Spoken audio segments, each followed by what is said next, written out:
अब इसके बाद आती हैं आपकी डिटेल्स वगैरह, जितना भी है वो सब आता है। मंदिर निर्माण की प्रमुखता 3 शैलियां हैं। कौन कौन सी 3 शैलियां? अभी बताया था, नागर शैली, द्रविड़ शैली, बेसर शैली। अब उन्हीं शैलियों के बारे में पढ़ेंगे, कहाँ पर कौन सा शैली विकास करता है, भारत के किस क्षेत्र में कौन सी शैली रहती है, वो सारी चीजें हम पढ़ेंगे इसमें। नागर शैली ये कहाँ पे विकास करती है? हिमालय पर्वत से लेकर विंध्याचल पर्वत तक।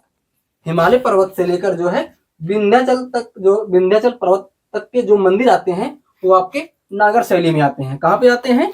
नागर शैली के मंदिर कहाँ पे आते हैं? हिमालय पर्वत से लेकर विंध्याचल पर्वत तक का जो स्थान होता है उसके बीच में जो मंदिर बनते हैं वो नागर शैली के मंदिर बनते हैं। इसके बाद जो आता है आपका द्रविड़ शैली। द्रविड़ शैली के मंदिर जो है कृष्णा नदी से लेकर कन्याकुमारी के तक के जो बीच का स्थान होता है वहां पर आपके जो है द्रविड़ शैली के मंदिर बनते हैं। फिर इसके बाद जो है बेसर शैली आती है। विंध्याचल पर्वत से लेकर जो है कृष्णा नदी तक के बीच के जो मंदिर बनते हैं वो आपके बेसर शैली के मंदिर बनते हैं। जो वर्तमान में आजकल मंदिर बन रहे हैं वो आपके नागर शैली के मंदिर बन रहे हैं।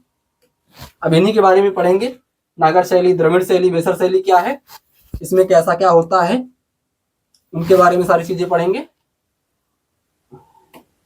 नागर शैली के बारे में देखिएगा, इसमें जगमोहन क्या होता है? वर्गाकार होता है। यहां से आपके क्वेश्चन बनते हैं कि नागर शैली में जगमोहन कैसा है? वो वर्गाकार है। शिखर क्या है? चतुष्फलकी होता है। शिखर जो है चतुष्फलकी होता है। यह मंदिर कहाँ पे मिलते हैं? नागर शैली के मंदिर कहाँ पे मिलते हैं? तो यहाँ पर आता है उत्तर भारत या मध्य भारत के अंतर्गत आते हैं या मिलते हैं। जो हिमालय पर्वत से लेकर जो है विंध्याचल पर्वत के बीच की स्थिति होती है वो उत्तर भारत या मध्य भारत के बीच के मंदिर रहते हैं, वो हैं नागर शैली के मंदिर आपके। अब यहाँ पर नागर शैली में कौन कौन से मंदिर आते हैं? आते तो बहुत सारे हैं, लेकिन हमने वही मंदिर उठाया है जो बहुत इंपॉर्टेंट है। गुप्त काल के मंदिर, खजुराहो के मंदिर, राजस्थान के मंदिर, गुजरात के मंदिर, उड़ीसा के मंदिर, ये सभी मंदिर आपके किसमें रहते हैं? ये सभी मंदिर आपके जो है नागर शैली में रहते हैं। नागर शैली के मंदिर रहते हैं। नागर शैली के मंदिर, नागर शैली के मंदिर रहते हैं। अब इसके बाद देखेंगे हम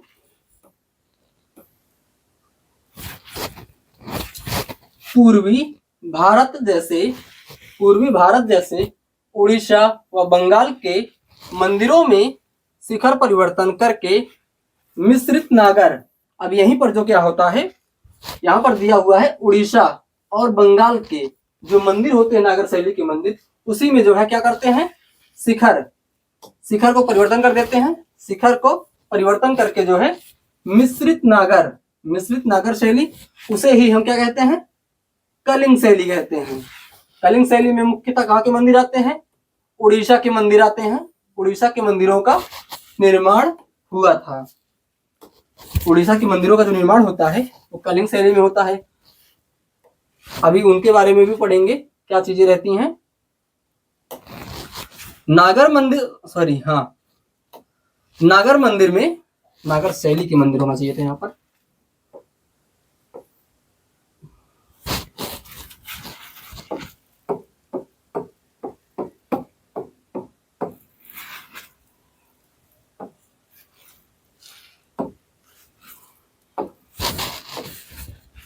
नागर शैली के मंदिर में गर्भगृह, उसके समक्ष क्रमशः अंतराल, मंडप तथा अर्धमंडप प्राप्त होते हैं। ये पॉइंट भी आपका बहुत इंपॉर्टेंट है। नागर शैली के मंदिर में गर्भगृह के साथ साथ अंतराल, मंडप, अर्धमंडप प्राप्त होते हैं। इसके बाद एक ही अक्ष पर एक दूसरे से संलग्न इन भागों का निर्माण किया जाता है।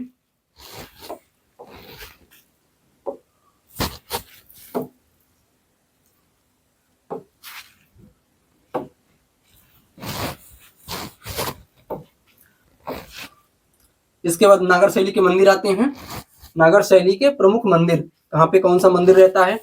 देवगढ़ का दशावतार मंदिर कहाँ पे है? ललितपुर झांसी में है, जो कि उत्तर प्रदेश में पड़ता है। इसमें क्या प्रयोग हुआ था? सर्वप्रथम जो है सर्वप्रथम शिखर का प्रयोग हुआ था। सर्वप्रथम जो है शिखर का प्रयोग होता है, शिखर का।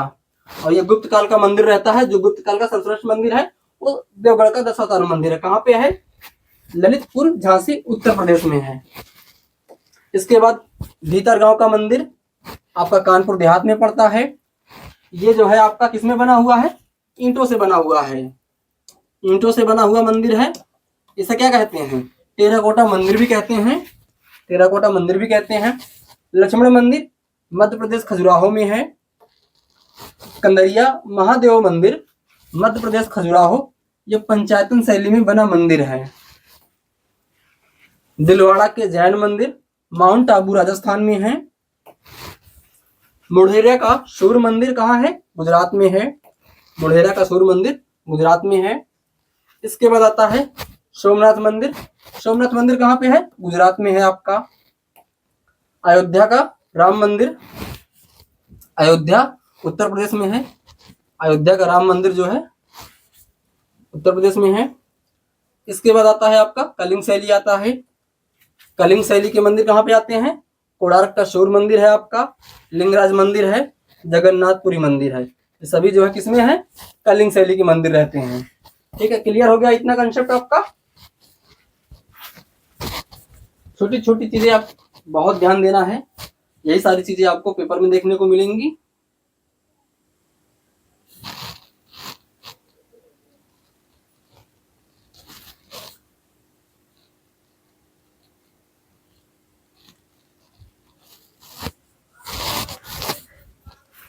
इसके बाद देखिएगा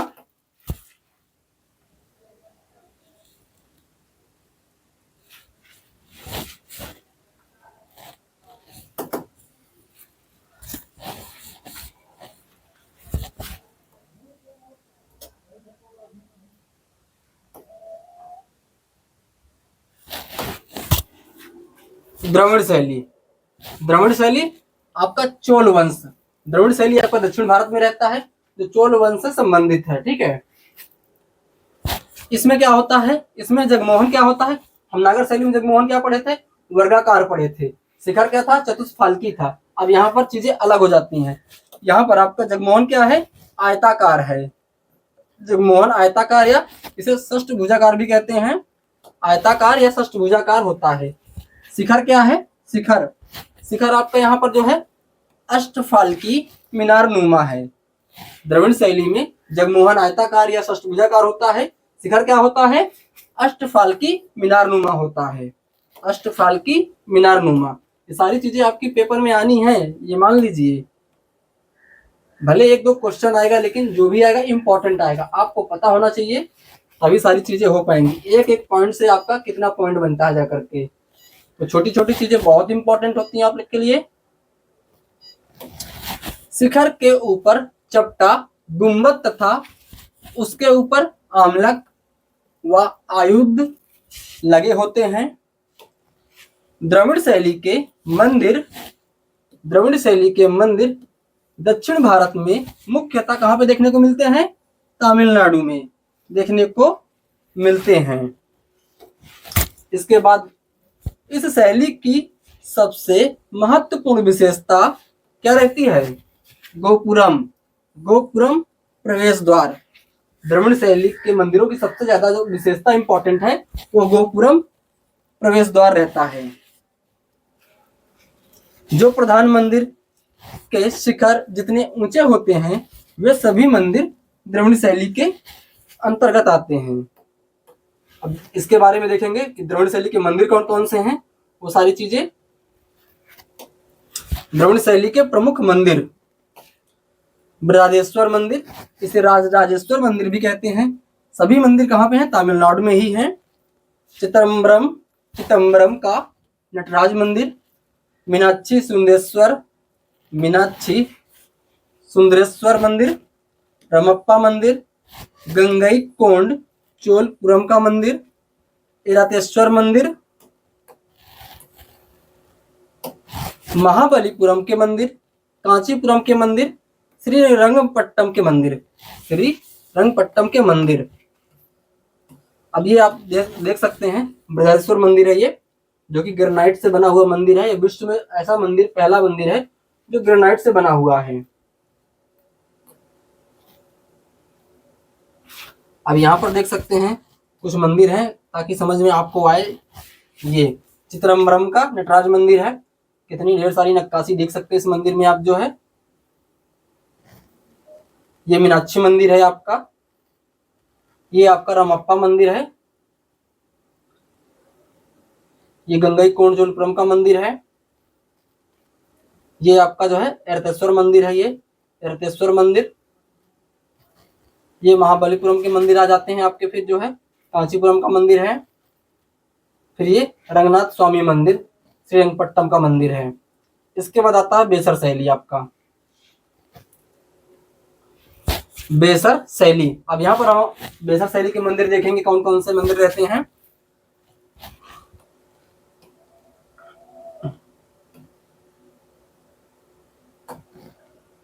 इसमें जगमोहन अर्धगोलाकार होता है। जगमोहन क्या होता है?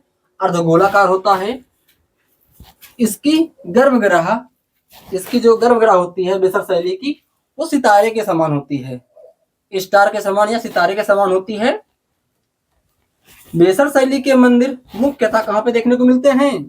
कर्नाटक में, कर्नाटक में देखने को मिलते हैं।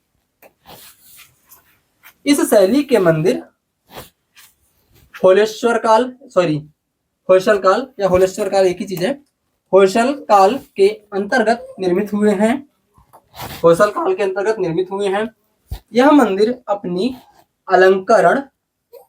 अलंकरण कला के लिए विख्यात हैं या विश्वविख्यात भी कह सकते हैं।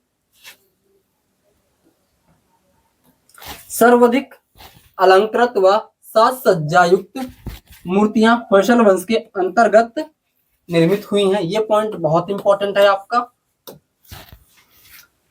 इसके किसी भी मूर्ति के चेहरे पर किसी भी प्रकार का भाव प्रदर्शित नहीं है या नहीं होता है। जो होयसल काल के कोई मूर्ति शिल्प होते हैं उनमें कोई भाव नहीं प्रदर्शित होता है। ये मंदिर देख सकते हैं, होलेश्वर मंदिर है, ये होलेश्वर मंदिर जो होयसल काल के अंतर्गत निर्मित हुआ था।